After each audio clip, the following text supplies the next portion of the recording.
Namaste. This is Maya Tiwari. Episode 10 of Women's Power to Heal Mother Earth.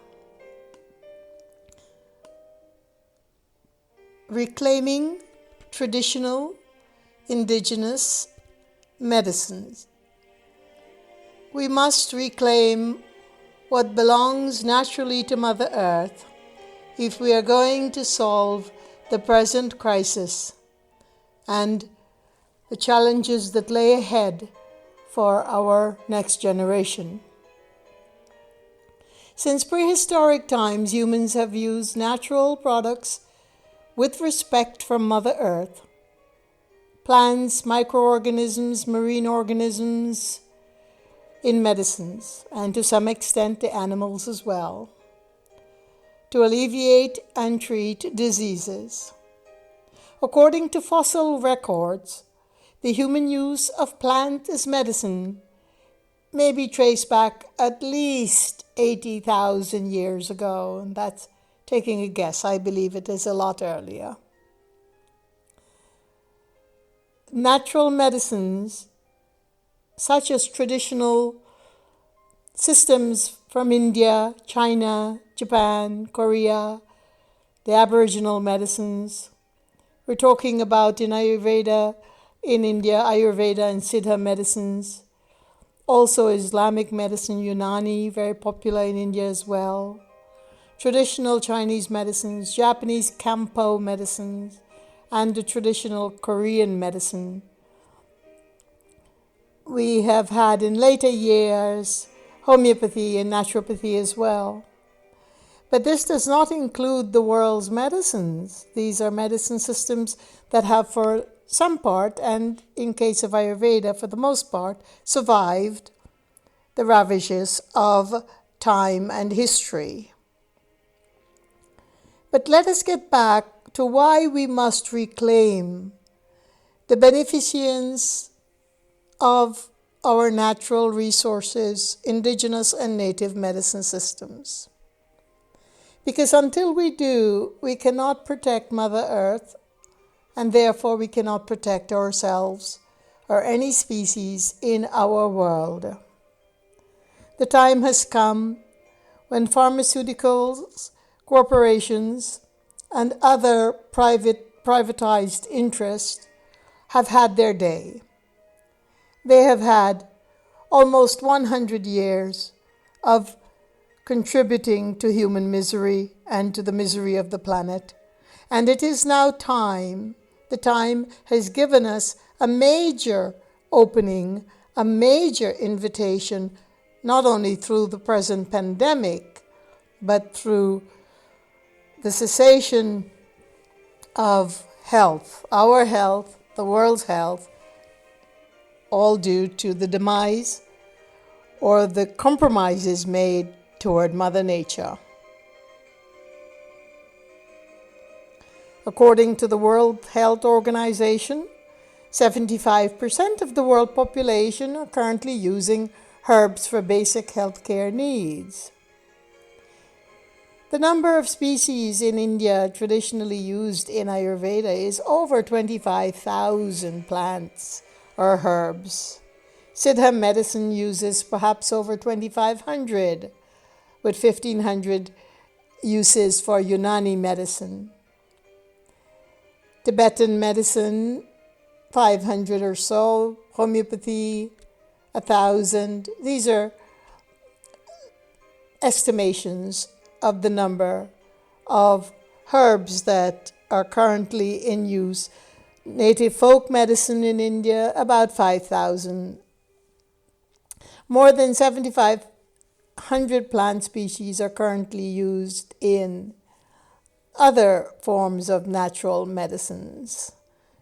We're talking, the greatest number, of course, documented, is used by Ayurveda, which is the system that I am taught in. Compared to modern medicine using about 100 to 200 plants. Although the development of modern medicine is based on chemical biology and also based on extracting from Mother Nature to reduce and fragmentize and do whatever it is they do in chemical medicine. We don't have to defend the ancient land of healing and the relationship that all traditions of the past have been rooted in the wisdom of our good Mother Soil, our good Mother Earth. But what I am saying in this episode is that we have now the golden chance, a wide open opportunity to reclaim all that belongs to humanity. And in this case, our rightful, sacred use of Mother Nature, Mother Earth, and her resources as our medicine again. There is much we must learn as we go forward.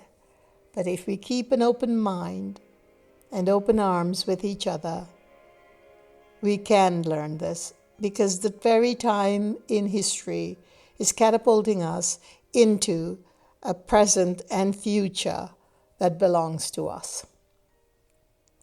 I don't want to paint us a dim picture, but I want to paint a realistic picture by going through some of the history of the pharmaceuticals here in the United States and Germany and how it all began. In 1911, the Supreme Court of the United States found Rockefeller and his trust guilty of corruption, the illegal business and practices of racketeering. As a result, the entire Rockefeller Standard Oil Trust, the world's largest corporation in that time, was sentenced to be dismantled. But in order to divert public and political pressure on himself, the Baron Rockefeller used a trick called philanthropy, whereby the illegal gains from his robber practices in the oil business were used to launch the Rockefeller Foundation. This is in 1913. Anyway, putting all of that corruption aside, the Rockefeller Foundation was the front organization of a new global business venture. The new venture was called the pharmaceutical investment business. This was also the time when vitamins were discovered. It soon became clear, however, that these natural molecules had life-saving health benefits, and they were able to prevent many chronic health conditions. So vitamins were actually known about in even as early as the 1920s. The pharmaceutical investment business already faced a mortal threat in those early years of the 20th century. Vitamins and micronutrients promoted as public health program would prohibit the development of their sizable investment based on patented drugs. So in 1918, the Rockefeller Foundation used the Spanish flu epidemic and the media annexed to this whole situation to start a witch hunt on all forms of medicine that were not covered by its patents. Within the next 2 decades, most hospitals and the American Medical Association became pawns on the chessboard of the Rockefeller strategy to subjugate the entire healthcare sector under the monopoly of his pharmaceutical investment business. And let's move on, 1925. On the other side of the Atlantic, in Germany, the first chemical pharmaceutical cartel is founded in order to compete with Rockefeller's quest for control of the global drug market. Led by the German multinationalist Bayer, BASF, and Hoechst, that's Hoechst. The IG Farben cartel was founded with a total number of employees surpassing 80,000 people. The race for global control of the drug business was on. In 1929, Rockefeller cartel and IG Farben cartel decided to divide the entire globe into interest spheres. The very same crime Rockefeller had been sentenced for 18 years earlier, when his trust has divided up into U.S. interest zones. But as we continue onward, the story becomes clear as it brings us into our current time. IG Farben planned to take control of the global oil and drug market had failed in 1945 during the World War II, and the other Allied forces won World War II, that is. Many U.S. and Allied soldiers had lost their lives during this conflict, and the Allies' reward was little compared to the reward of others. The corporate shares of the losers, IG Farben, went to Rockefeller Trust and the Rothschild J.P. Morgan in the United Kingdom. The influence under U.S. State Department, the verdicts in Nuremberg against IG Farben managers can easily be explained. In return for taking over the corporate shares of IG Farben and thereby global control of the oil and drug business, Nelson Rockefeller made sure that the real culprits of World War II were not hanged, in fact, and as we now know, they were needed. In any event,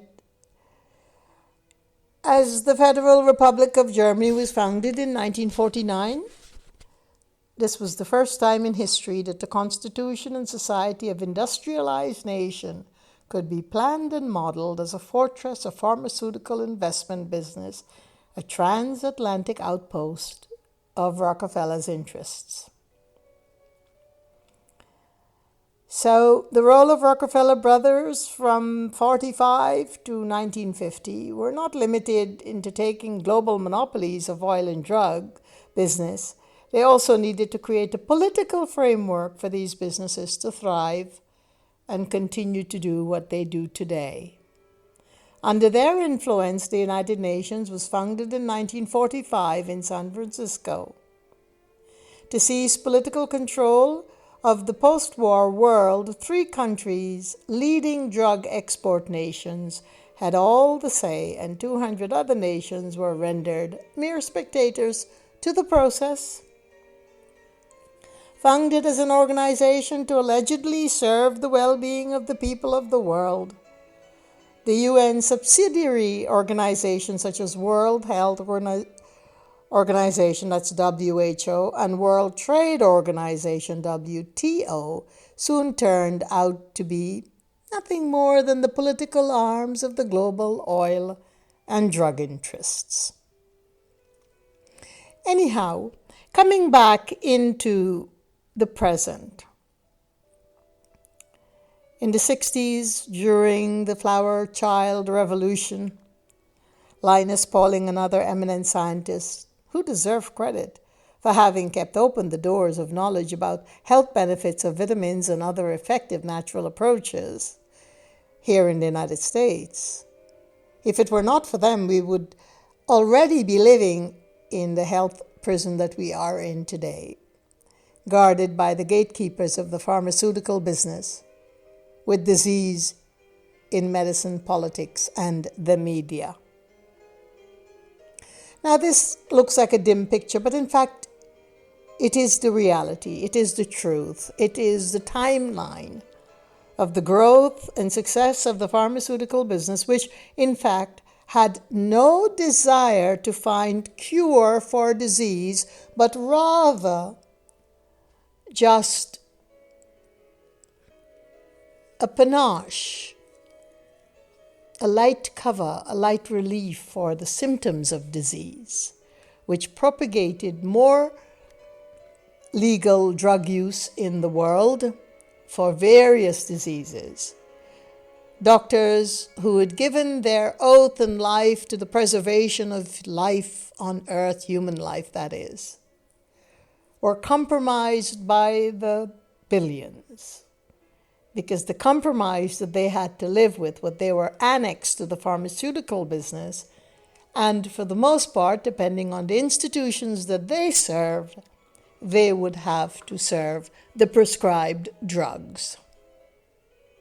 So it not only contaminated the entire human population, this set of greed and avarice and power seeking, this endemic disaster,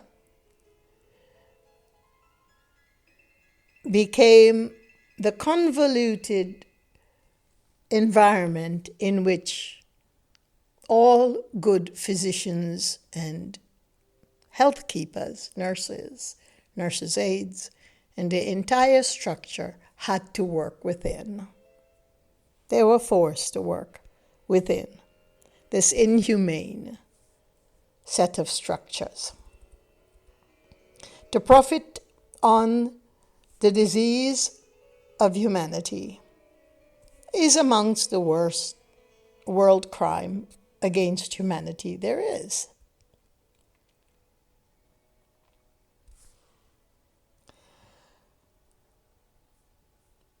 This history was published, the timeline was published by the Dr. Roth Foundation, that's RATH Foundation.org, and it can be found on their website for those who'd like to go deeper into the timeline and check the history.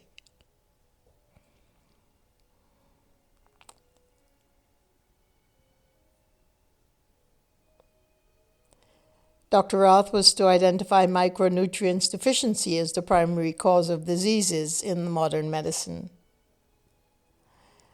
But in fact, Ayurveda, Chinese medicine, Unani medicine, Kampo medicine, all identified.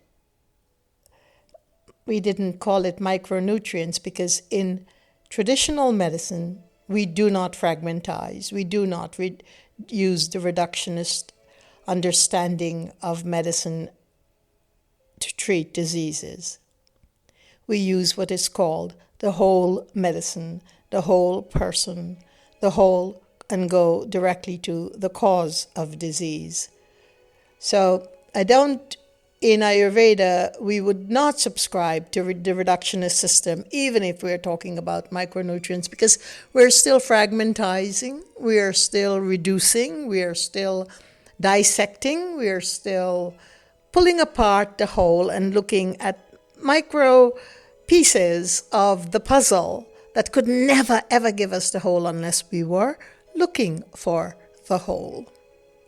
The whole holistic approach of Ayurveda, for instance, does not break down all of the understanding of energies within a food and the micronutrients within a food.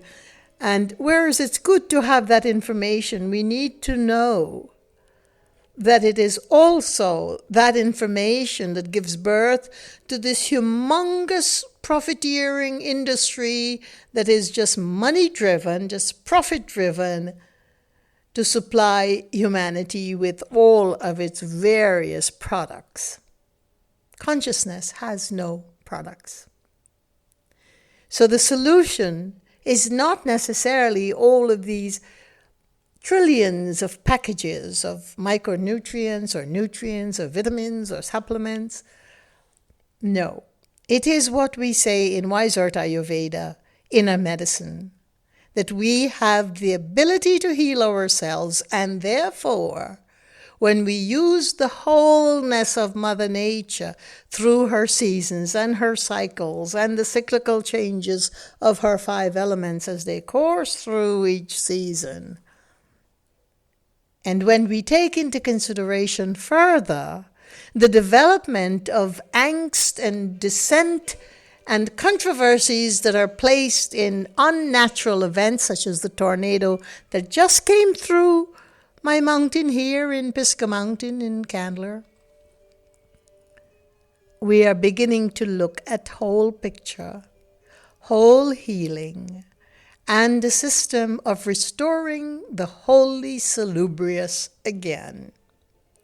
We'll talk further about solutions through Wise Earth Ayurveda and inner medicine healing. I call upon every Shakti on this earth, women and men alike, and children, to reclaim that which is the value that is Mother Earth's medicine, whichever name. We were fortunate in the Vedic tradition of India to have maintained so much intelligence in our Ayurveda system. So fortunate in China to have maintained so much of Chinese wisdom in medicine. So fortunate in homeopathy to have maintained so much of the intelligence that came in later day. But this is our opportunity to reclaim it all. Because the pharmaceutical industry has met its climax. It is on its descent, and a very fast descent downward. The vaccination is only a ploy to make, about $7 trillion a year of income if we were forced, each individual across the world, the planet, to take these vaccinations, which are questionable. Look, they are desperate and they're going to have to find new ways to earn their keep. The keep that they're accustomed to, not normal keep. So let us keep an objective view on that as well. Don't have to take my word for it or anyone else's word for it. Just keep an objective view and let us look at what it is we can do with this golden opportunity to reclaim all of native medicine. I thank you, and peace be your journey.